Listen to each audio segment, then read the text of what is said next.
বললো সস্তার জামা কিনা দেবে, 2,000 টাকা থেকে বাঁচবেও বললো। তাহলে তো সস্তার জামাই মায়ের কথা শুনে কিনবো। হ্যাঁ হ্যাঁ, তাহলে চলি রে মান্টু, আবার তুই একদিন আসবি আমাদের বাড়িতে। হ্যাঁ আচ্ছা, আর একটু থাকতে পারতেন।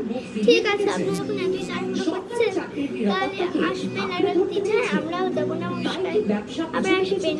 আচ্ছা ঠিক আছে, আমি চলি। হ্যাঁ আসছি রে মান্টু, আসলাম। আসলে ব্যবসা করা বা বড় ব্যবসা করা এসবের জন্য উচ্চাকাঙ্ক্ষী হতেই হয়। উনি চলে গেছেন, দাও আমার 2,000 টাকাটা দাও।